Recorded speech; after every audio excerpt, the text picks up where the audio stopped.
সিদ্ধ ডিম দিয়ে মেয়োনিজ বানানোর বুদ্ধিটা কার মাথায় প্রথম আসছিল রে ভাই? এই লোকরে যদি আমি পাইতাম, সেটা ছেলে হোক আর মেয়ে হোক, যেই হোক, তার হাত ধোয়া পানি খাইতাম। অবশ্যই হাত দুটো আগে ভালো করে ধুয়ে নিতাম।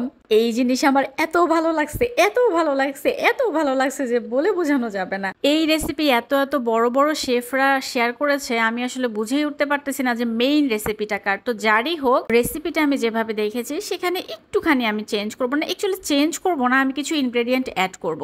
তো একটা ডিম আমি সিদ্ধ করে নিয়েছি, দেখেন ডিমের একদিক দিয়ে উপর দিয়ে বাইরে হয়ে গেছে, একদিক দিয়ে গর্ত হয়ে গেছে। তো যাই হোক, এবারে ডিমটাকে একটা ব্লেন্ডার জারের মধ্যে নিলাম, 4-5টা গোলমরিচ আমি ক্র্যাশ করে দিয়ে দিয়েছি, 1 চিমটি লবণ দিয়েছি, 1 চা চামচের কম পরিমাণে চিনি দিলাম, 1 টেবিল চামচ পরিমাণে গুঁড়া দুধ দিলাম, একটা পিস আমি লেবুর রস এখানে দিয়ে দিচ্ছি, প্রায় 1 চামচের মতো লেবুর রস হবে। চাইলে লেবুর রসের পরিবর্তে এখানে ভিনেগার ব্যবহার করা যায়, কিন্তু ভিনেগারের স্মেল আমার একেবারেই সহ্য হয় না, যে কারণে আমি লেবুর রস দিয়েছি। আর 2 টেবিল চামচ পরিমাণে এখানে আমি সয়াবিন তেল দিয়ে দিলাম। তবে বাসায় যদি আপনাদের অলিভ অয়েল থাকে, অবশ্যই সয়াবিন তেল না দিয়ে অলিভ অয়েলটা দেওয়ার চেষ্টা করবেন, বাট আমার বাসায় ছিল না। এরপরে হচ্ছে এটাকে একটু সময় নিয়ে ব্লেন্ড করতে হবে, প্রায় 1 থেকে 1.5 মিনিটের মতো। ব্লেন্ডারের যদি পাওয়ার বেশি থাকে, স্পিড বেশি থাকে, তাহলে 1 মিনিট 10 সেকেন্ড 15 সেকেন্ডেই কিন্তু একটু সুন্দর একটা মেয়োনেজ তৈরি হয়ে যাবে। তো আমার প্রায় 1 থেকে 1 মিনিট 20 সেকেন্ডের মতো লাগছে। ব্লেন্ড করার পর যখন আমি ঢাকনাটা খুললাম, ঢাকনাটা খুলেই আমি সত্যি অনেক খুশি হয়ে গেছি, কারণ এটার কনসিস্টেন্সি, এটার কালার, সব কিছু একদমই পারফেক্ট ছিল। দেখেন কি সুন্দর থিকনেস এটার।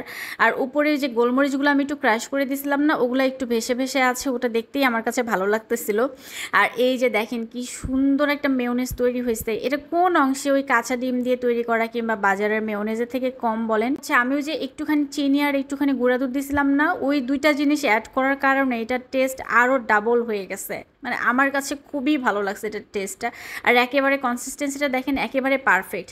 এটাকে আমি এখন উল্টা করে ধরবো, আপনারাই দেখেন, উল্টা করে ধরাতেও কিন্তু এটা পড়ে যাচ্ছে না, তাহলে বুঝেন এটা কতটা পারফেক্ট হয়েছে। আর এটার টেস্ট আমি বলবো যে ওই কাঁচা ডিম দিয়ে 1 গাদা তেল দিয়ে যেটা বানানো হয় সেটার থেকে 1000 গুণ বেটার। আর ওটার মধ্যে যেই পরিমাণ তেল ব্যবহার হয়, ওরে আল্লাহ, ওটার মধ্যে অনেক ক্যালোরি, অথচ এটা যেমনই হেলদি ওয়েতে বানানো তেমনই টেস্টি।